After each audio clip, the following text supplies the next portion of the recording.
तुमच्या खिशात किती पैसे आहेत याच्यापेक्षा तुमच्या अंगावर किती सोनं आहे याच्यावर तुमची थोडक्यात लायकी ठरवली जायची. राजकारण हे एन्जॉय करण्याचा पार्ट नाहीये. मॅम पर्सनली तुम्हाला कधीच पॉलिटिक्स आवडलेलं नव्हतं. तहसीलदार ऑफिसला 7/12 लिहायला होतो, पण असं नाव हवं होतं जे कुणाचंच नसेल, युनिक असेल आणि ते माणसाच्या तोंडात असेल.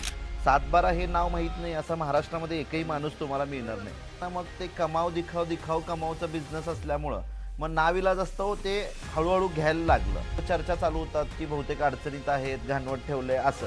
त्यामुळे नाविलाज असतो कमाव दिखाव कमावचा बिझनेस म्हणून ते वापरायला. खूप लोकांना आम्ही विश्वासानं जवळ केलं, त्याच लोकांनी खूप लोकांनी विश्वासघात केला.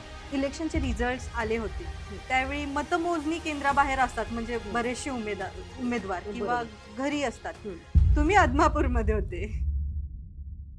कोट्स तुमच्या स्टेटसमध्ये यूज करता किंवा रील्समध्ये यूज करता ते इंडिव्हिज्युअली कोणाला डेडिकेटेड असतं का असं कॉमनमध्ये असतं की लोकच ते स्वतःवर घेतात? असं मिक्सचर असतं ते. तुम्ही पर्सनली कुठला एन्जॉय करता? पर्सनली मी म्हणजे व्हायरल जातात टॉन्टवालेच, एन्जॉय मी तेच करते कारण त्याच्या खालच्या कमेंट वाचण्यासारख्या असतात. Hello, welcome to Vaya Sainila, and today we are in Kolhapur at Savantansa Vada.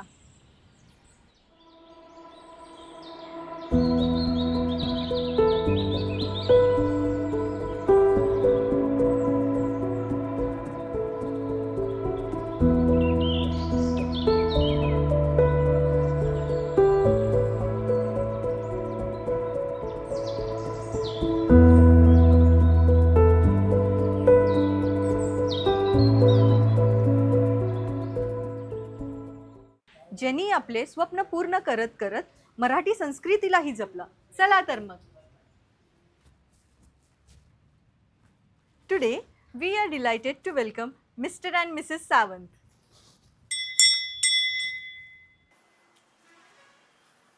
नमस्कार. सावंतांच्या वाड्यामध्ये तुमचं स्वागत आहे.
नमस्कार मिस्टर अँड मिसेस सावंत. नमस्कार. वेलकम टू वाया साईनीला. सर, ॲक्च्युली तुमचा वाडा खरंच खूप सुंदर आहे. मला पर्सनली खूप आवडला आहे. सर, तुम्ही आजच्या टाईममध्ये बिल्डिंगही बांधू शकला असता मॉडर्न, बट तुम्ही वाडा बांधण्याचं हे डिसिजन कधी घेतलं आणि कोण घेतलं? ॲक्च्युली मला मॉडर्न घर हवं होतं आणि मॅडमना वाडा हवा होता. तर मॅडमच्या इच्छेखातर आम्ही ट्रॅडिशनल वाडा बनवण्याची कॉन्सेप्ट राबवली. ओके. पर्सनली तुम्हाला ह्या वाड्यामध्ये कोणता पार्ट जास्त आवडतो? मला की आहे ना, दोघांनाही? मला वरती आमच्या थिएटरला गॅलरी आहे समोर एक. ओके. हां, ती जागा खूप आवडते तिथली. म्हणजे थिएटरमध्ये जुने आपले 90चे सॉन्ग लावायचे आणि मग तिथं वरती बसायचं, ते आवडतं मला खूप. तुम्हाला सर? मला स्विमिंग पूल जवळ फार आवडतं. म्हणजे ओके. बाहेरून किती स्ट्रेस आणि आलं तर तिथं जेव्हा पाणी पडत असतं त्या पाण्याचा आवाज आणि त्या स्विमिंग पूल जवळ बसायची जागा खूप आवडते. ओके. मॅम, तुम्ही जसं म्हणजे मॅनिफेस्ट केला होता तसं सगळं झालेलं आहे का हे? म्हणजे तुम्ही नेमकं काय मॅनिफेस्ट केला होता? वाडा कसा असावा? म्हणजे जे पूर्वी असायचं की दगड आणि लाकूड मेन आहे वाडा म्हटलं की, त्याच्यामध्ये मग हाताने घडवलेला दगड असेल. म्हणजे आता क्लायडिंगमध्ये येतं तुम्हाला, दगडाच्या स्लाइड्स येतात त्या तुम्हाला, त्या बरोबर. बसवल्या जातात भिंतीवर. त्यापेक्षा नॅचरल जो घडवलेला असतो दगड ओके. प्लस लाकूड, मग ते सागवानी लाकूड असेल, हां. दारात अंगण असेल, तुळशी वृंदावन असेल, हे जे असतं म्हणजे पूर्वी वाड्यामध्ये बघायला मिळायचं आपल्याला, ओके. जे की आता कुठं दिसत नाही. शक्यतो सगळे म्हणजे वाडे आता लोकांनी पाडून त्या ठिकाणी सिमेंटच्या इमारती उभा केल्यात, पण Okay. हे जे आहे हे कधी जुनं होत नाही. आणि आम्ही बघतोय आता 2 वर्ष झाली इथे राहतोय. अगोदर बांधत होतो तेव्हाही, आणि आता आमच्याकडे जेवढे लोक येतात ते प्रत्येकाला म्हणजे ह्या गोष्टीचं एक वेगळं आकर्षण आहे जे की कधी संपणार नाहीये. बरोबर. हा, म्हणजे पूर्णपणे ट्रेडिशनल तुम्हाला हवं होतं, हो. प्लस त्यात मॉडर्न एम्युनिटीज पाहिजे होते. बरोबर बरोबर. ओके. सर, 712 हे नाव जे आहे ते खूप युनिक आहे, म्हणजे हॉटेल 712 हे म्हणजे कसं सुचलेलं आहे? काय ह्याच्या मागे काही हिस्ट्री किंवा इन्सिडेंट आहे का? त्याच्या पाठीमागं खूप मोठी हिस्ट्री आहे. मी आयुष्यामध्ये सगळ्यात पहिल्यांदा जेव्हा पैसे कमवायला लागलो ते म्हणजे मी तहसीलदार ऑफिसला 712 लिहायला होतो.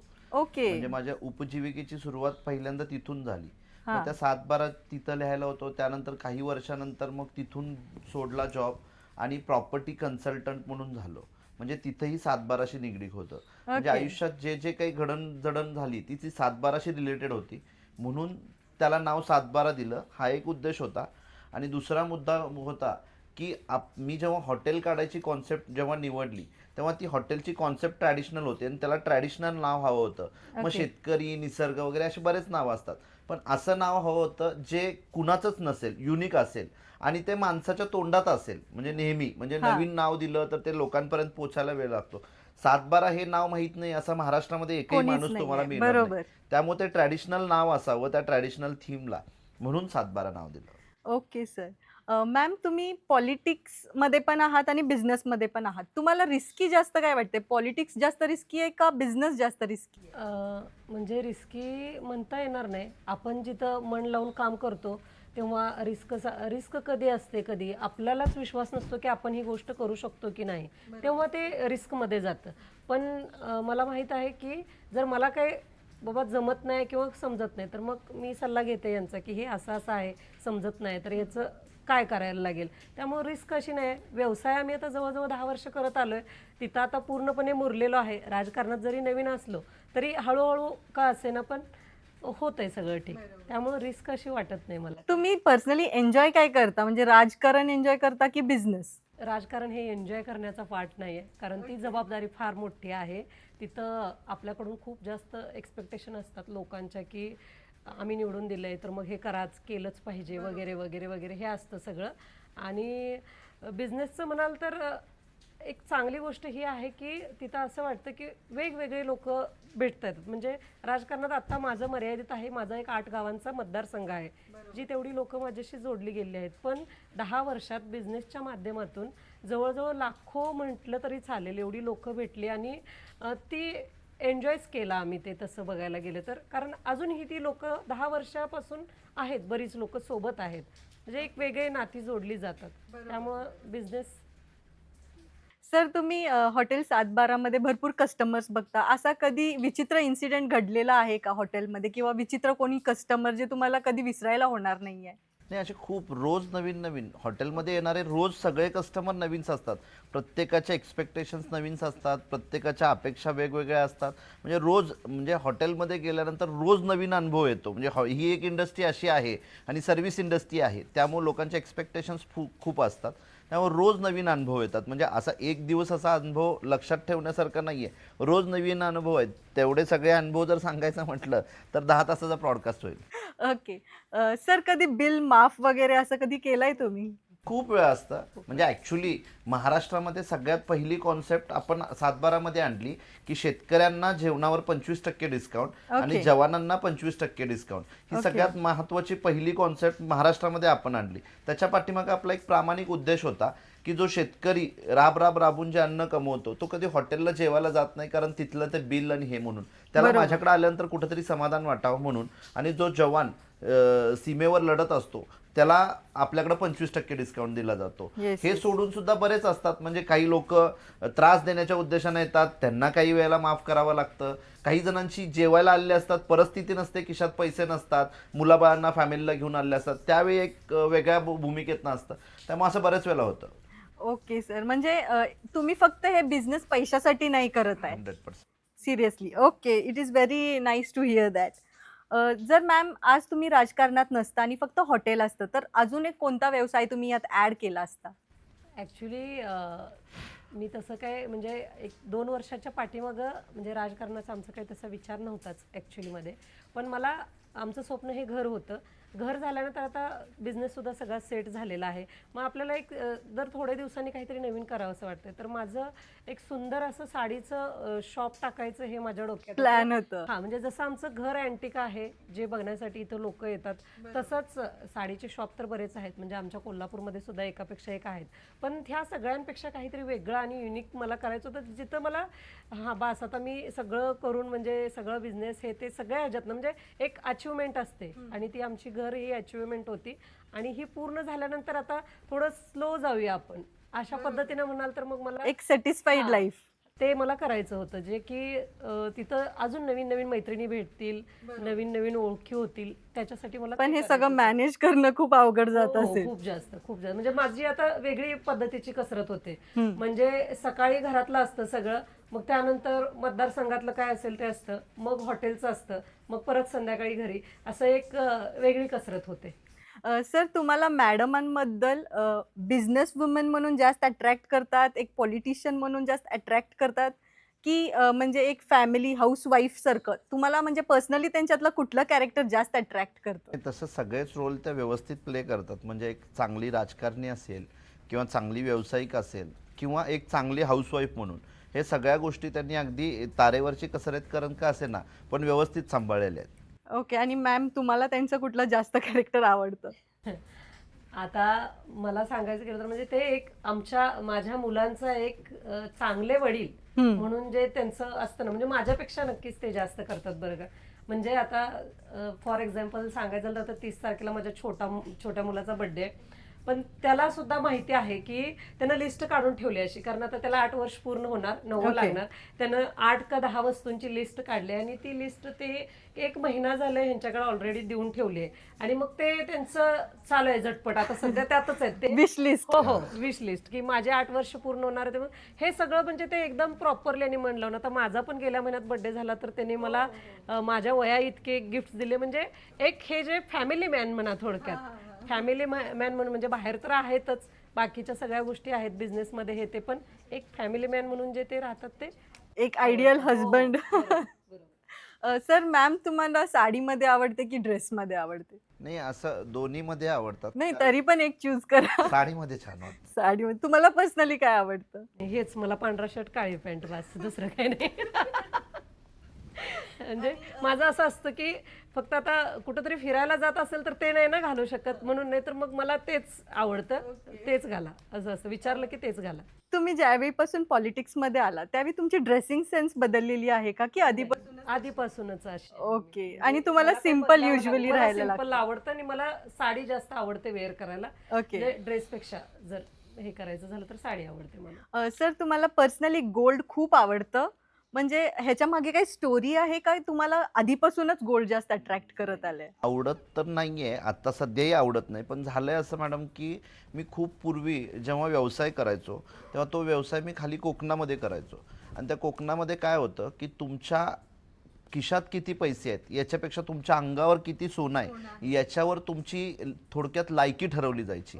आणि त्यावेळी बिझनेस करत असताना मग ते कमाव दिखाव कमावचा बिझनेस असल्यामुळं मग नाविलाज असतो ते हळूहळू घ्यायला लागलं. हा. आणि ते हळूहळू घेत अंगावर इतकं सोनं झालं की आता अशी सिच्युएशन आहे की एखादा दिवस जर नाही वेअर केलं तर मग समाजामध्ये वेगळ्या चर्चा चालू होतात की बहुतेक अडचणीत आहेत, घाणवट ठेवलंय असं. ओके. त्यामुळे नाविलाज असतो कमाव दिखाव कमावचा बिझनेस म्हणून ते वापरायला. नाही, आणि आजच्या घडीला हे ऍक्च्युली गरजेचं आहे. म्हणजे हे खूप रिअलाइज होत आहे की लोक जास्त म्हणजे जेवढे दिसतात तेवढं आपण त्यांना जज करतो, त्यामुळे दाखवणं गरजेचं आहेच.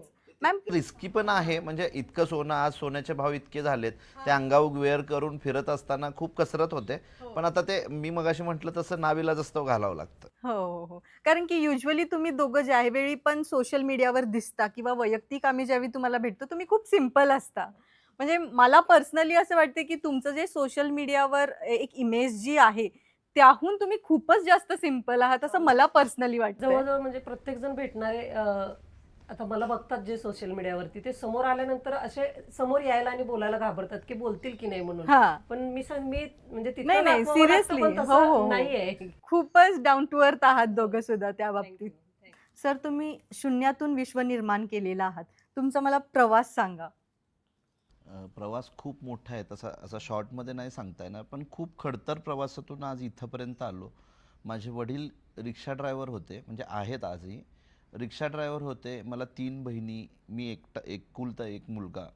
आणि त्या सगळं कुटुंब चालवत असताना वडिलांची 3 मुलींची शिक्षण, त्यांची लग्न, मग त्यानंतर त्यांच्या सगळ्या ते सगळं करत असताना म्हणजे खूप संघर्षाचा काळ होता सुरुवातीचा, जेव्हा आमच्या घरामध्ये कुटुंब चालवणारे, कमवणारे एकटे वडील होते. त्यानंतर जेव्हा मी कमवायला लागलो त्यावेळी थोडे हळूहळू चांगले दिवस यायला लागले. पण ते येत असताना, हा व्यवसाय करत असताना संघर्ष खूप झाला. मग हॉटेल व्यवसायामध्ये जेव्हा सुरुवात केली तेव्हा खूप संघर्ष झाला. खूप लोकांना आम्ही विश्वासानं जवळ केलं, त्याच खूप लोकांनी विश्वासघात केला. मग त्याच्यामध्ये आर्थिक नुकसानही झालं आणि मानसिक नुकसानही खूप झालं. कारण एखादा जवळचा माणूस ज्याला आपण खूप काय म्हणतो, जमिनीवरनं उचलून खांद्यावर घेतो आणि ज्यावेळी तोच विश्वासात करतो, तेव्हा आर्थिक नुकसान एक वेळ सोसू शकतो आपण, परत मिळवू शकतो. पण तो जवळच्या लोकांनी केलेला विश्वासघात हा खूप वेदनादायी असतो. तसंही झालं. मग त्यानंतर आत्तापर्यंतचा 2026 पर्यंतचा प्रवास हा अगदी म्हणजे तसा संघर्षमय होता. आपण प्रत्येक वेळेला म्हणतो की आता चांगले दिवस येतील, आता चांगले दिवस येतील. हे करत असताना माणसाच्या अपेक्षा संपत नसतात. पुढं पुढं पुढं जात असताना तो संघर्ष आजही चालूच आहे. एक त्यात जमेची बाजू चांगली आहे की एक कुटुंब म्हणून आम्ही सगळे एकत्र आहोत. म्हणजे आमची फॅमिली असेल, आम्ही सगळे असेल, कुटुंबातले सगळे लोक एकमेकाशी कनेक्टेड आहेत. ही खूप जमेची बाजू आहे. म्हणजे तुमच्याकडं फॅमिली हे सगळं स्ट्रॉंगेस्ट पॉइंट आहे आत्ताचा. ओके सर, लाईफ आफ्टर 7/12 कशी आहे तुमची? 7/12नी तुमच्या लाईफमध्ये किती चेंजेस केले? खूप चेंजेस केले. म्हणजे 7/12नी आर्थिक उन्नती तर दिलीच, पण 7/12नी एक खूप मोठं नाव दिलं. म्हणजे आजही आम्हाला कुठं गेल्यानंतर आमच्या नावाच्या अगोदर 7/12 वाले म्हणून ओळखतात. म्हणजे ती ओळख आहे ना, ती खूप मोठी आहे. म्हणजे आज आम्ही राजकारणामध्ये आलो, इलेक्शन लढवली, जिंकली. तर त्या इलेक्शन लढवत असताना त्या मतदारसंघामध्ये जेव्हा मीडियावाले ग्राउंड रिपोर्ट करत होते, तेव्हा त्यांना विचारत होते की तुम्हाला कोणता कॅन्डिडेट म्हणजे जास्त पसंती देऊ शकता, तेव्हा ते मॅडमचं नाव सांगायच्या ऐवजी 7/12 वाले असं म्हणायचे. म्हणजे ती एक ओळख आहे ना, ती खूप मोठी दिली 7/12नी. सर, तुमच्या लाईफमधला प्राउडेस्ट मुमेंट कोणता आहे? ॲक्च्युली हा वाडा ज्या दिवशी कंप्लीट झाला, ती आयुष्यातली सगळ्यात प्राऊडेस्ट मुमेंट होती. कारण कधी स्वप्नातही बघितलं नव्हतं की इतकं मोठं घर बांधेन आणि ते सत्यात उतरून तिथं राहायला येईन. हे कधी स्वप्नातही बघितलं नव्हतं. त्यामुळं आजही कधी बाहेर, अंगणाच्या बाहेर गार्डनमध्ये बसलो आणि घराकडं बघितलं तर खरंच हे माझं घर आहे का, असं बऱ्याच वेळेला विश्वास बसत नाही. त्यामुळे आयुष्यातली सगळ्यात प्राऊडेस्ट मुमेंट हे जेव्हा कंप्लीट झालं ना, ती होती. Okay sir. सर, तुमची आतापर्यंतची सगळ्यात महागडी खरेदी काय आहे? तीच आहे म्हणजे घर हे माझ्या आयुष्यातलं खूप मोठं स्वप्न होतं. आणि ते जागा खरेदी केली. जागा खरेदी केल्यापासून एक एक वस्तू, जसं चिमणी एक एक घरटं बांधत असताना एक एक दोरी आणते आणि ते घरटं बांधते, लिटरली तसंच एक एक वस्तू एकेका राज्यातून जाऊन मी आणली आणि ती गोळा करून हे घर बांधलं. त्यामुळे सगळ्यात मोठी खरेदी ही घरच आहे. Okay sir. सर, तुमच्याकडं आतापर्यंत सगळ्यात जास्त कलेक्शन म्हणजे तुम्हाला क्रेझी कलेक्शन जे म्हणतो आपण, ते कशाचं आहे तुमच्याकडे? मला थोडी गोल्डची आवड, मगाशी सांगितलं तसं गोल्डची आवड आणि हे आहे, आणि वॉचची.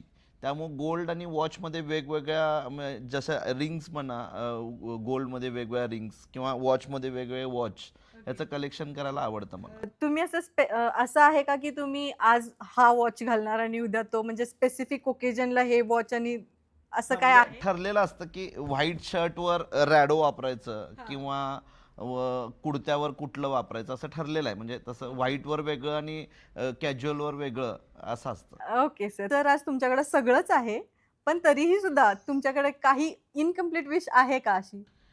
अ, आता घर झाल्यानंतर तशा काही नाही, पण माझं एक खूप सुंदर असं रिसॉर्टचं काम चालू आहे. ते लवकरात लवकर पूर्ण व्हावं, म्हणजे ती माझी एक शेवटची विश राहिलेली आहे. हां. आणि सर, आता युजुअली काय होतं, आपल्या डे टू डे लाईफमध्ये अशा बऱ्याचशा गोष्टी आपल्याला हव्या असतात, पण आपण ते युजुअली टाळत असतो, की आता नको, आता नको. असं तुमची काही खरेदी राहिलेली आहे का? नाही, असं नाही, सगळं झालेलं आहे. म्हणजे प्रॉपर्टी, सोनं नाणं, गाडी वगैरे ह्या सगळ्या झालेल्या आहेत. म्हणजे ज्या काही आपण स्वप्नातही बघणार नाही, म्हणजे हे करणार नाही, अशा विश होत्या त्या सगळ्या बाळूमामांच्या कृपेनं सगळ्या पूर्ण झालेल्या आहेत. Okay sir. आज तुम्हाला समाजाला काही मेसेज द्यायचा आहे का? आजची जी तरुण पिढी आहे, जी शॉर्टकटच्या पाठीमागं लागून काहीतरी वेगळ्या मार्गाला जाते, त्यांना माझं सांगणं आहे, म्हणजे पर्सनली माझं, की माझ्या आयुष्यातला जो अनुभव आहे, की आयुष्यामध्ये कष्टाला काहीच पर्याय नाही किंवा शॉर्टकट नाही आहे. त्यामुळं तुम्ही प्रामाणिकपणे कष्ट करत असाल आणि एक कॉन्स्टंटली एखादी गोष्ट करत असाल, तर तुम्हाला यश नक्कीच येतं. यश पहिल्या दिवशी येत नाही, ते शेवटच्या दिवशी येतं, पण त्याच्यासाठी ते सगळे दिवस पार करणं महत्त्वाचं असतं. म्हणजे जय पराजय चढ उतार हे सगळे होत असतात. तुम्ही जर त्याच्यामध्ये सातत्यता ठेवली आणि प्रामाणिकपणे कष्ट केलं, तर त्याचं जिवंत उदाहरण मला स्वतःला बघितल्यानंतर तुम्हाला समजू शकतं. त्यामुळं कष्टाला पर्याय नाही. Okay sir. सर लास्टली मला एक विचारायचं आहे, तुम्हाला जर तुमच्या लाईफसाठी एक गाणं डेडिकेट करायचं असेल, म्हणजे तुमचे जे जर्नी आहे त्याच्यासाठी, तर तुम्ही कोणतं सॉन्ग निवडाल? असं म्हणजे ते रिसाइटच करा. म्हणजे जीना इसी का नाम है. ओके. आणि मॅडमांना जर डेडिकेट करायचं असेल तर? तर त्यांना माहिती आहे ते तुम बिन जिया जाए कैसे, कैसे जिया जाए तुम बिन. Okay, okay. मॅडमांचं आहे ते. मला ते आवडतं. म्हणजे आम्ही जेव्हा लग्न झाल्यानंतर पहिल्यांदा फिरायला चाललो होतो, तेव्हा ते गाणं लावलं होतं. ते आवडतं. हां. आणि मला आज अजून एक अशी गोष्ट कळाली, की मॅडमांचं आणि तुमचं एज खूप छोटं आहे. हे युजुअली दिसत नाही. म्हणजे जे तुम्ही आज कमवलेलं आहे, असं वाटते की ओके ह्यांचं काहीतरी खूप एज असेल. पण it is very surprising to know that you are 40s and she is only 33. So really you have earned a lot of things. Yes sir. Ma'am सरांनी तुम्हाला खूप छान सॉन्ग डेडिकेट केलं. आहे माझं पण एक म्हणजे बेस्ट सॉन्ग आहे जे माझं एकटीचं म्हणता येणार नाही, दोघांनाही खूप आवडतं आम्हाला ते आणि गुणगुणण्याचा प्रयत्नही असतो कधी कधी. माझं आवडीचं सॉन्ग म्हणाल तर मग जुनं जे जुनी गाणी मला आवडतात खूप. त्यातलं आपलं ए राते ये मोसम ते सॉन्ग मला खूप आवडतं. थोडं रिसाइट करा मॅम. नक्कीच. म्हणजे आवाज माझा काही इतका चांगला नाहीये, हां. पण बाथरूम सिंगर म्हणाला तरी चालेल. ये राते ये मौसम नदी का किनारा ये चंचल हवा कहा दो दिलों ने के मिलकर कभी हम न होंगे जुदा ये राते ये मौसम नदी का किनारा ये चंचल हवा. खूप स्वीट गाताय मॅम. थँक्यू. सरांना ऐकवायला पाहिजे. सोनाली मॅम तुम्हाला मला पर्सनली एक विचारायचं आहे. सोनाली पर्सनली कशी आहे? पर्सनली सांगायचं झालं तर मी थोडीशी स्ट्रिक्ट आहे खूप जास्त. म्हणजे मला ज्या माझ्या गोष्टी असतात त्या तशाच त्या पद्धतीने झाल्या पाहिजेत. म्हणजे ठरलेल्या असतात त्या गोष्टी, मग त्या घरातल्या असू दे बाहेरच्या असू दे. मला शक्यतो जेव्हा मी घरात असते ज्यावेळेला म्हणजे सकाळी आता माझ्याकडं घरात बघायला गेलं तर प्रत्येक गोष्टीसाठी वेगळा माणूस आहे कामाला. म्हणजे एक 8-10 कामगार आहेत घरात आमच्या टोटल मिळून सगळे. म्हणजे हॉटेलवर जरी बनवलं तरी एक ते मला बनवायची आवड असल्यामुळे ते मी बनवलेले पदार्थ करायला आणि खायला हे मला आवडतं. आणि मग सकाळचं ब्रेकफास्ट असू द्या, दुपारचं जेवण असू द्या, इव्हन आमच्या साहेबांनाही मी बनवलेली मग पिठलं भाकरी का असेना पण घरात बनवलेली ती मुलांनाही असो त्यांनाही असो म्हणजे खूप आवडतं आणि मलाही त्याची आवड आहे करायची.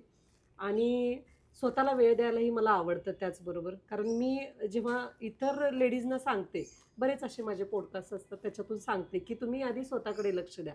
जसं की जोपर्यंत आपण व्यवस्थित नाही आहे, आपण आपली काळजी घेत नाही, तोपर्यंत आपण एक कुटुंब सांभाळू शकत नाही. मग मी सकाळी उठून माझं योगा असेल 1 तासभर, परत 1 तास असं जवळजवळ 1.5-2 तास माझं डेली एक्सरसाइज करण्यासाठी मी स्वतःसाठी वेळ देते. मग हेल्दी खाणं असेल, थोडं तब्येतीची स्वतःच्या काळजी, आणि माझ्या मुलांचं या ठिकाणी मी आवर्जून उल्लेख करेन की ती दोघंही ना इतकी शांत आणि इतके चांगले आहेत ना, खूप आम्हाला सपोर्ट करतात या सगळ्यामध्ये. मग आठवड्यातले सगळं म्हणजे 5-6 दिवस जरी ते स्कूलला गेले तरी सॅटर्डे संडे असं असतं की त्यांच्यासाठी आम्ही कितीही धावपळीतनं मग वेळ काढतो. मग त्यांना कुठेतरी बाहेर घेऊन जाणं असेल, त्यांच्या आवडीचं खायला देणं असेल, मग ते घरात बनवणं असो किंवा बाहेर असो, मग तो वेळ त्यांच्यासाठी देतो. नाहीतर आपलं बऱ्याचदा असं होतं की आपली कामं चालूच राहतात आणि मग मुलं कधी लहानाची मोठी होतात हे आपल्याला समजत नाही आणि मग कुठेतरी त्यांच्याबरोबर जगायचं राहून जातं. बरोबर. तर त्यासाठी त्यांचा वेळ त्यांना द्यायला आवडतो. कधीतरी आमचं फार्म हाऊस आहे पन्हाळा साईडला, मग 15 दिवसातनं महिन्यातनं वाटलं चला आज जाऊया तिकडं. मग माझे सासू सासरे राहतात तिकडं, मग तेही नातवांची वाट बघत असतात खूप जास्त, त्यांनाही भेटायचं असतं त्यांना. म्हणून मग वन डे आम्ही सकाळी जाऊन संध्याकाळी तिकडून परत येतो. असं आमचं म्हणजे शॉर्ट हे मला आवडतं. म्हणजे बाहेरचं आणि घरातलं हे सगळं बॅलन्सिंग करायला आवडतं मला खूप. तुम्ही पर्सनली आई म्हणून जे रोल प्ले करता त्यामध्ये तुम्ही जास्त सॅटिस्फाईड आहे? हो हो, नक्कीच नक्कीच. म्हणजे rather than a business women or a politician? हो हो हो, नक्कीच. ओके मॅम, अजून एक असं होतं की ज्यावेळी इलेक्शनचे रिझल्ट आले होते त्यावेळी मतमोजणी केंद्राबाहेर असतात, म्हणजे बरेचसे उमेदवार किंवा घरी असतात. तुम्ही आदमापूरमध्ये होते. हो, म्हणजे ऍक्च्युली मला माझ्यावरती इतका विश्वास होता आणि मी जेवढं काम केलं होतं 3-4 महिन्यामध्ये, तर मला माहित होतं की मी निवडून येणार आहे, हे मला माहित होतं. मला आतून ते वाईब्स येत होते. पण तरीही एक शेवट जो आहे, मी जर कुठे जाऊन थांबत असेल, हा इथं स्टॉप, तर आदमापूर आणि वाळूंबा बस. कारण आज जे आहे, जेवढं सगळं आहे ते टोटली नक्कीच आमचं कष्ट आहे, हे आहे सगळं. पण म्हणतात ना, या सगळ्याच्या पाठीमागे एखादी एक अदृश्य शक्ती असावी. जसं आपण म्हणतो हवा दिसत नाही पण त्याच्यावरच आपण जिवंत आहे, तसं देव दिसत नाही पण आपण एका मानत असतो कोणाला तरी, तर ते मामा आहेत आणि मी खूप मानते.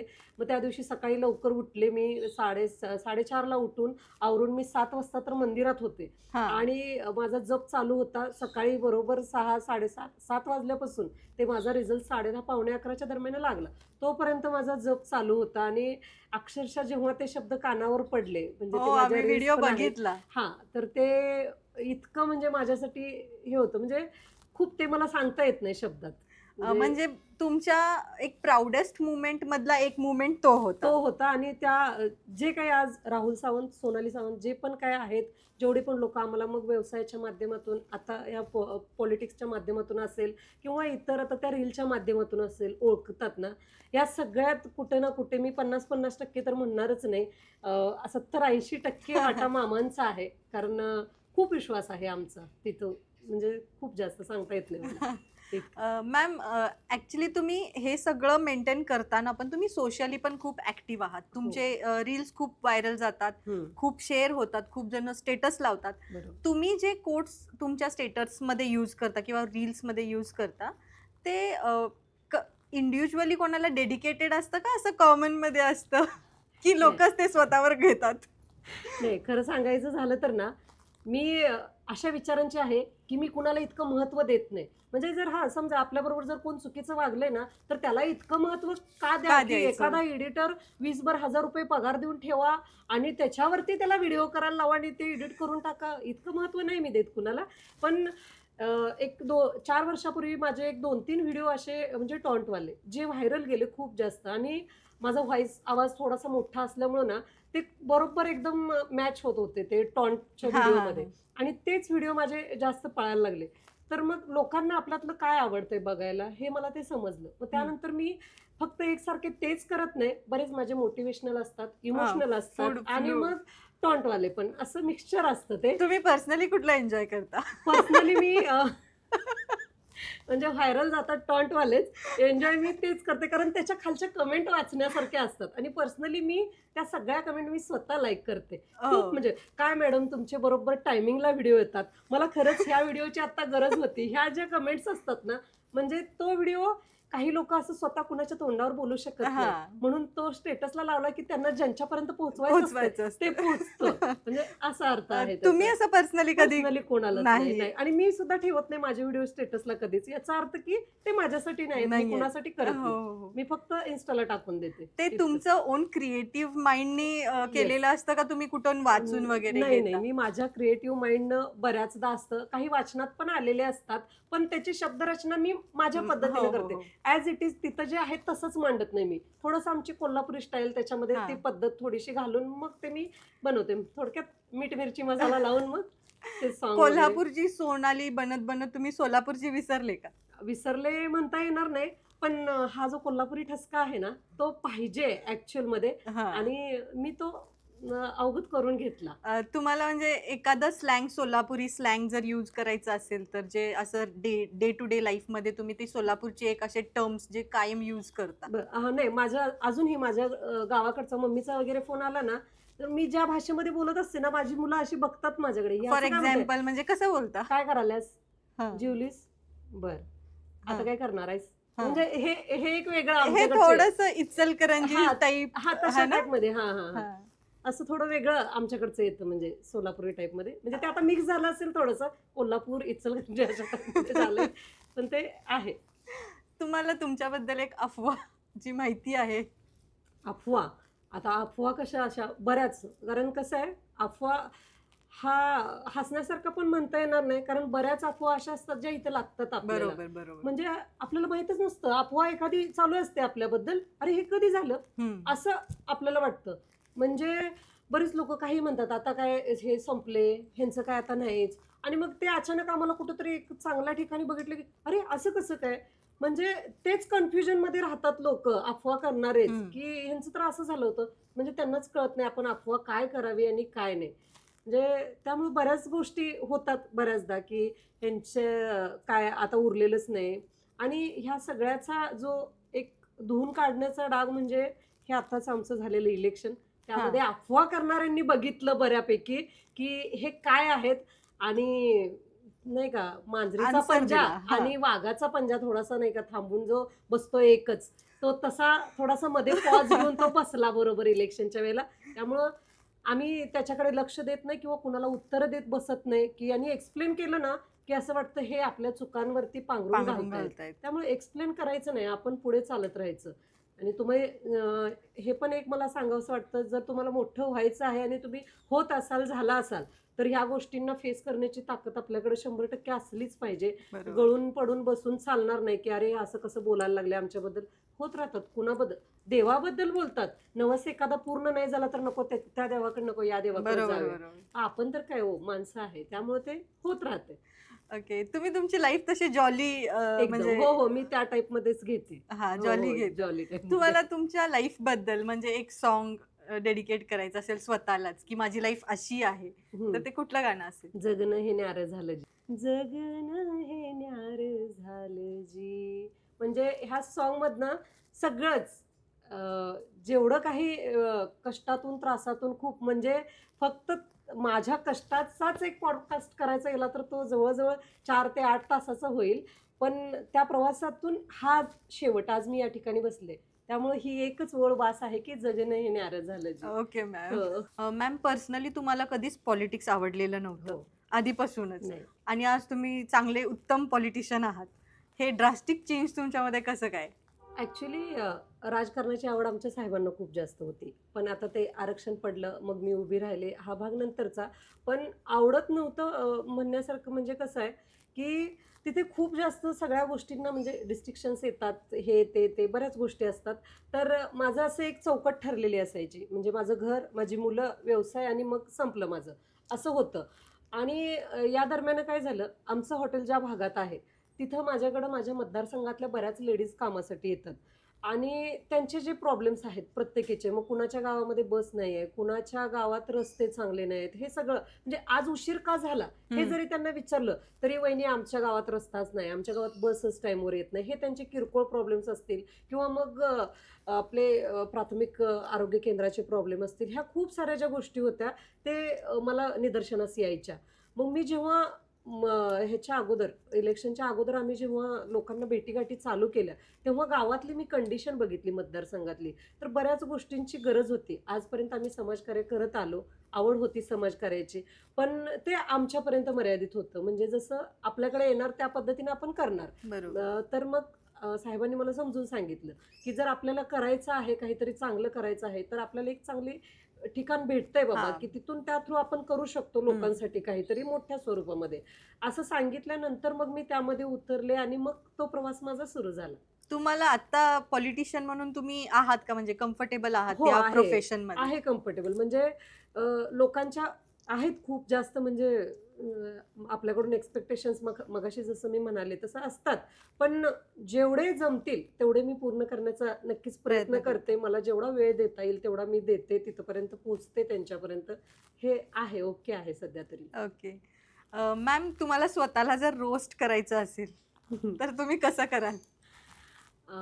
ॲक्च्युली स्वतःला रोस्ट म्हणजे शक्यतो कोण करत नाही. पण मी ऐकते ना आमच्या घरातच इव्हन हे सुद्धा मला म्हणतात. मी कधी तर आपण बायका वैतागून म्हणतो ना कधीतरी, "काय लग्न करून काय हे झालं, असं झालं, तसं झालं" चालू असतं. तेव्हा ह्यांचं एकच असतं, "हां, आणलीस तेव्हा कशी होती बघ, आता झालीस कशी." ह्याच्यावरूनच कळते तू किती सुखात आहेस. हां. म्हणजे मी आले तेव्हा खरंच खूप बारीक होते. त्याच्यावरती मी एक रील रील पण पण बनवलेली बनवली. आहे. खूप बारीक होते. म्हणजे चवळीची शेंग होते आले तेव्हा लग्न करून. मग आता भोपळा झाला. असं माझी रील होती ती. हां. आणि कुठेतरी हे एवढंच आहे माझ्यासाठी रोस्टिंग. बाकी ओके. वेगळं काही नाही. मॅम, तुम्हाला एक उखाणा घ्यायचा झाला तर तुम्ही काय घ्याल? मी आता राजकारणाशी रिलेटेड आणि आमच्या व्यवसायाशी रिलेटेड असा उखाणा घेईन. अ, राजकारणामध्ये असते खुर्चीसाठी मारामारी. राजकारणामध्ये असते खुर्चीसाठी मारामारी. राहुल साहेबांच्या पाठीमागे खंबीरपणे उभी राहून मी सांभाळेन हॉटेल 7/12ची ध्येयधोरी. अरे वा! खूप छान. Thank you. मॅम, तुमचं लव्ह मॅरेज कधी झालंय आणि जे प्रेमाची सुरुवात कोण केली? सर केली की तुम्ही केली? ॲक्च्युली आमचं लव्ह मॅरेज नाही आहे. हां? पहिली गोष्ट म्हणजे लव्ह मॅरेज नाही आहे. आमचं यादी पे शादी एका दिवसात झालेलं लग्न हां. आहे. हो, हो. आणि आता लग्नाला जवळ-जवळ आमच्या 16 वर्ष पूर्ण होतील आता डिसेंबरमध्ये. म्हणजे हो. तुम्हाला दोघांनाही बघून असं कधीच वाटलेलं हां. नाहीये की तुमचं प्रत्येक अरेंज मॅरेज होतं? प्रत्येक पॉडकास्टमध्ये विचारला जाणारा हा प्रश्न आहे, की तुमचं लव्ह मॅरेज की अरेंज मॅरेज? पण नाही, आमचं अरेंज मॅरेज आहे. घरच्यांच्या संमतीने दोन्हीकडच्या केलेला आहे. ओके हो, मॅम. हो. मॅम, समाजाला तुम्हाला काय मेसेज द्यायचा आहे? समाजाला मेसेज देताना स्पेशली मी इथं पहिल्यांदा लेडीजचं सांगेन, की बऱ्याच लेडीज आहेत अशा, जे मला खूप सारे मेसेज येतात. म्हणजे Instaवरती असू द्या किंवा आमचा जो सोशल मीडियावरती नंबर आहे तो असू द्या त्याच्यावरती, की "ताई, आम्हालाही तुमच्यासारखं बनायचं आहे आणि तुमच्यासारखं राहायचं आहे." ह्या सगळ्या गोष्टी. पण मला त्यांना एक सांगायचं आहे, की ही गोष्ट अशी सहज किंवा 4 दिवसात कुठनं तरी वरनं पडली आणि मिळवली असं नाही. कुठल्याही गोष्टीमध्ये तुम्ही छोटे-मोठे व्यवसाय सुरू करताय, सातत्य ठेवा. प्रत्येक गोष्टीमध्ये सातत्य हे खूप गरजेचं आहे. जसं मगाशी साहेबांनी सांगितलं. आता लगेचच गिव्ह अप करतात. म्हणजे चालू केला व्यवसाय कोणताही असू द्या, छोटा-मोठा, चला येत नाही आहे कस्टमर, नको राहू दे, सोडून द्या. कोणत्याही गोष्टीसाठी वेळ जाऊ द्या. तुमची जी काही वस्तू आहे, जे पण प्रॉडक्ट तुम्ही विकताय, मग तो पदार्थ असो, प्रॉडक्ट असो, दुसरं कोणतं, त्याचं सध्या सोशल मीडिया हे खूप चांगलं साधन आहे. बरेच लोकं त्याचा चुकीचा वापर करतात. तर बरोबर. त्याचा किती आपल्याला चांगला वापर करता येईल तेवढा करून घ्या. कारण ते लोकांपर्यंत पोहोचवण्यासाठी पोहोचतं. खूप चांगलं एक माध्यम आपल्याला ते भेटलेलं आहे. तर त्याच्या थ्रू तुम्ही व्यवसाय तुमचा मोठा करा. हे स्पेशली लेडीजसाठी होतं. आणि युवा जनरेशनसाठी सांगायचं झालं तर हल्ली ह्या जसं म्हटलं सोशल मीडिया चांगला पण आहे, वाईट पण आहे. तिथून खूप जास्त ह्या गोष्टी घडतायत. बघतोय आपण किती लहान-लहान मुली म्हणजे त्यांना कशाचीच अक्कल नसते. पण तिथलं ते थोडंसं प्रेम बघून त्या सोशल मीडियाच्या माध्यमातून प्रेमात पडून मग ते बाकीच्या सगळ्या गोष्टी होतात. चुकीच्या गोष्टी त्यांच्या हातून घडतात आणि मग तीच परत आत्महत्या हे ते म्हणजे स्वतःचा जीव जो आहे त्याची काय किंमत आहे हे कळत नाही आत्ताची बरोबर, नवीन पिढीला. बरोबर. तर त्यांनी त्या गोष्टी थोडंसं हे केलं पाहिजे, की लक्ष दिलं पाहिजे, की आपल्या हातून होतं कामा नये. योग्य वेळ आली, की आपले आई-वडील नक्कीच आपल्या चांगल्या आयुष्याचा विचार करतील आणि आपलं चांगलं होईल याच पद्धतीने ते काम करतील. तर यांनी थोडंसं सध्या शिक्षणाकडे लक्ष दिलं पाहिजे. बऱ्याचदा जेव्हा आम्ही आमच्या पॉडकास्टमध्ये आमच्या शिक्षणाचा उल्लेख केलेला आहे, तेव्हा असं वाटतं की हां, तुमचं कुठं शिक्षण झालंय तरी पण तुम्ही एवढे मोठे झाला.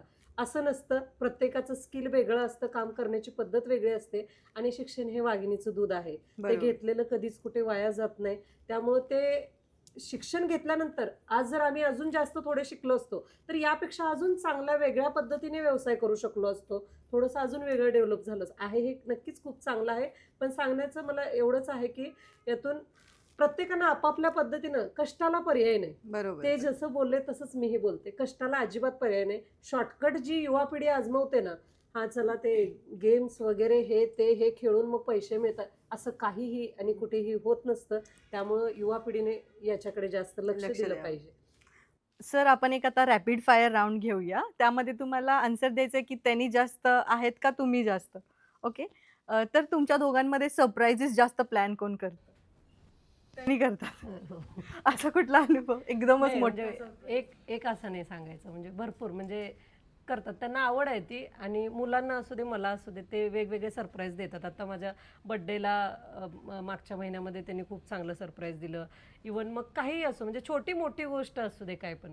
कारण की आम्ही बघतोय मॅडमांच्या हातावर आहे ना राहुलची अंगठी आहे. हो, नाही त्यांच्या पण हातावर आहे. तरी आहे, पण माझी आहे. मोठी आहे. हो का?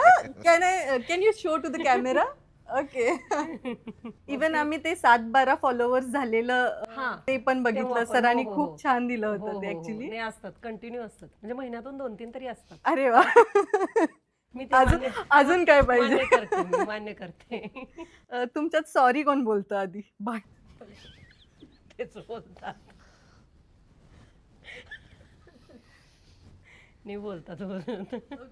म्हणजे माझं असं असतं की तुम्ही एकच काम करताय, म्हणजे डायरेक्ट सकाळी उठायचं, नाश्ता करायचं, चलगत चाललो म्हणायचं आणि घराच्या बाहेर जायचं. पण मग मी घरातलं सगळं आवरायचं, मग मला मतदारसंघातून फोन येणार, मग मी त्यांचं बघायचं, कुणाचे वाढदिवस आहेत त्यांना फोन करायचे, हॉटेलवरती काय झालंय नाही बघायचं, मुलांच्या मीटिंग्स आहेत का स्कूलमध्ये ते. मग मी एवढं सगळं करते तर ऑब्व्हियसली एक सॉरी. सर असं तुम्ही जेन्युइनली सॉरी फील करता की मॅडम ओके खुश होऊ देत म्हणून सॉरी बोलून टाकावं? फील करूनच म्हणतो. अग्रेसिव्ह कोण आहे? हां, ते पण त्यांनी हेच पण आहे, ते हेनीच पण आहेत. हेच. म्हणजे मोस्ट ऑफ द भांडून तिकडूनच येत. म्हणजे असं पहिलं ऐकून घ्यायचं नसतं. पहिली गोष्ट म्हणजे समोरच्याची बाजू आधी माझी ऐक, माझी म्हणून ती तू मान्य करून घे. मग हा सांगायचं असेल तर थोडंफार स्पष्टीकरण दे फक्त, पण तुझं खरं असू शकत नाही ते असं. आणि जे लास्ट डिसिजन असतं त्यांचं कोणत्याही तसं. गोष्टी. नाही मी ते ह्याच्यासाठी म्हणते की त्यांनी घेतलेला कधीही चांगला असतो तो डिसिजन. म्हणजे मी एखाद्या वेळेस कधी बऱ्याचदा भावनेच्या भरात डिसिजन्स घेते किंवा म्हणजे काहीही, म्हणजे कुणाला जरी आता पैसे द्यायचे असले काय असू द्या हो, देऊन टाका, पण त्याच्या पाठीमागं ती लोक जाऊन त्या पैशाचं काय करणार आहेत हे त्यांना माहित असतं. त्यामुळं ते निर्णय चांगले घेऊ शकतात. सर तुमचे मोस्ट ऑफ द डिसिजन्स हार्टनी असतात की ब्रेननी असतात? नाही, हार्टनेच डिसिजन घेतो, तेव्हा बरेच वेळेला डिसिजन चुकतातही, पण आता पर्याय नाही त्याला. हा ना. सर शॉपिंग जास्त कोण करतं? तुम्ही करता की ते करतात? मॅडम मॅडमच करतात. मोस्टली कशाची शॉपिंग असते? मला आवडते साड्या, गोल्ड मला म्हणजे आवडतं, वेगवेगळ्या टाईपमध्ये घ्यायला मला आवडतं. आणि आपण काय मागतो मागून मागून तेवढंच साडी. 10-15 हजारची एखादी साडी महिन्यातनं मिळाली तर काय हरकत आहे नाही का, म्हणजे तेवढंच बरं वाटतं. तुम्हाला त्यांना जर स्कोर द्यायचा असेल तर ॲज अ हजबंड तर तुम्ही 10 आउट ऑफ किती द्याल? 10 आउट ऑफ 10. Honest ma'am. हा नाही, मग 9 देईन तसं. मग ते एक आहेच ना की ते मग चिडतात आणि माझं खरं म्हणतात तिथं 1 मार्क कट होतो, बाकी 9 मार्क ऑनेस्टली आहेत. आणि सर तुम्हाला? नाही तसंच म्हणजे एक कुठली तरी बाजू पडकी आहे, त्यामुळं 10/9 दे. नाही. ओके. सर तुम्हाला दोघांनाही टाइम जास्त कुठं स्पेंड करू वाटते? 7-12 हॉटेलमध्ये की तुमच्या वाड्यामध्ये? इथं वाड्यावर. वाड्यावर. हो हो. तुम्हाला त्यांच्यामधली कोणती हॅबिट चेंज करायची आहे? ते जसं म्हणतात की मी ऐकून घेत नाही, तसं त्या ऐकून घेत नाहीत, ते त्याने ऐकून घ्यावं. तुम्हाला? नाही म्हणजे असं काही खास असं वाटत नाही मला. फक्त माझं इतकंच म्हणणं असतं की एखाद्या गोष्टीला तुम्ही पटपट रिॲक्ट होता ना, तर ते समोरच्याला त्याचं काहीच घेणं देणं नसतं. म्हणजे इवन हॉटेलमधले जे वर्कर्स आहेत त्यांच्यावरती पण आपण एक लिमिटपर्यंत, कारण त्यांना काहीच त्रास होत नाही, त्यांना ती सवय झालेली असते. पण आपल्याला आपलं स्वास्थ्य बिघडतं, म्हणजे इतका ताण करून घेऊन त्रास करून काय गरज आहे ना. आपल्याला जर त्रास होत असेल तर मग ते थोडंसं कमी केलं पाहिजे. मॅम तुम्हाला एक असा क्वेश्चन आहे, तुम्ही सोलापूर चूज करता की कोल्हापूर चूज करता? ऑब्व्हियसली माहेर असतंच, एक मुलगी म्हटल्यानंतर माहेरचं असतं, पण हे मला जे दिलेलं ठिकाण आहे कोल्हापूर चांगलं आहे. आणि तुमचं दोघांचं एक ड्रीम डेस्टिनेशन कोणतं आहे का? म्हणजे तिथं तुम्हाला लवकरात लवकर जायचं आहे, हे ड्रीम आहे आपलं. अच्छा, म्हणजे तसं सांगायचं गेलं तर आता आउट ऑफ इंडिया एक झालेली आहे आमची ट्रिप. आता मला स्वित्झर्लंड मला जायचं आहे, बघूया ते. आणि सरांना? नाही, मला माझ्या वाड्यातच जास्त वेळ घालवायला फार आवडतं आणि तिथंच मी जास्त वेळ घालवतो. Okay sir. तरी पण तुमचं एक कुठलं तरी इंडियामधलं डेस्टिनेशन जे तुम्हाला लवकरात म्हणजे खूप तिथे तुम्ही एन्जॉय करताय असं?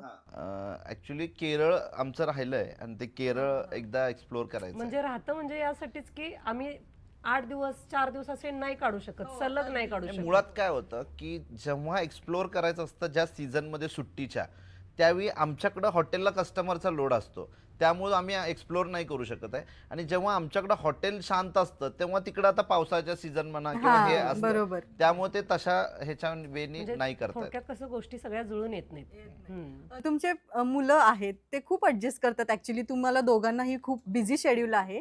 त्यांनी कधी तुम्हाला कंप्लेन केली आहे की मम्मी पप्पा तुम्ही आम्हाला टाइमच देत नाहीये आणि आज तुम्ही कामच नाही करायचं, आमच्या Actually, सोबतच राहायचं? ते बोलून दाखवत नाहीत, पण ते जाणवतं त्यांच्याकडून की अरे नाहीच, मग कुठं आहे, म्हणजे ते आले असले स्कूलमधून फोन केला, काय मम्मा बाहेरच आहे तू, म्हणजे असं होतंय. मग सॅटर्डे संडे जेवढं जमेल तेवढा आम्ही वेळ देण्याचा प्रयत्न करतो. ओके. म्हणजे ते अंडरस्टँडिंग आहे, ते आहेत, रिस्पेक्ट दोघंही. करतात खूप- तुमच्या खूप सगळ्या चांगले, शेड्यूलला. खूप चांगले. ओके हो. Ma'am, thank you. Thank मॅम, आजचं आपलं जे पॉडकास्ट पॉसिबल होतं ते साहिल भारती सरांमुळे होतं. हो, तर तुम्हाला त्यांच्याबद्दल काय बोलायचंय? साहिल भारती सर आणि आम्ही जवळजवळ आमचं नातं 15 वर्षापासूनचं आहे. म्हणजे माझा मोठा मुलगा तो एक 2-3 वर्षाचा होता तेव्हा त्यांच्याकडे डान्स क्लासला तो जायचा आणि तेव्हापासून आमची ओळख आहे. मग त्यानंतर मग मी पण त्यांच्याकडे जॉईन केलं होतं, झुंबा वगैरे त्यांच्याकडे जॉईन केलं होतं. मग नंतर त्यांचं पर्सनल सांगायचं झालं तर त्यांच्यामध्ये फार म्हणजे एक ह्याचा काळ होता, म्हणजे कसोटीचा काळ होता त्यांचा. आणि त्यावेळेस ते माझ्याकडे आले होते की वहिनी काहीतरी असा मार्ग मला सांगा की मला थोडंसं म्हणजे हे होईल, म्हणजे पूर्णच ते डिस्टर्ब झालेले माइंड. मग त्यावेळेस मी त्यांना एकच गोष्ट सांगितलेली, मी तुम्हाला ह्या देवाकडे जावा, ह्या देवऋषीकडे जावा, कुणाकडे जावा, मी काहीच सर सांगू शकत नाही, कारण त्यांनी आम्हाला बघितलं होतं बरोबर. पूर्ण प्रवास. मी त्यांना इतकंच सांगितलं होतं की फक्त बाळूमामाच्या तुम्ही 5 वाऱ्या करा आणि 100% तुम्हाला रिझल्ट म्हणजे येणार, कारण आम्ही ते केलंय, आम्हाला माहित आहे, इतकंच मी सांगू शकते.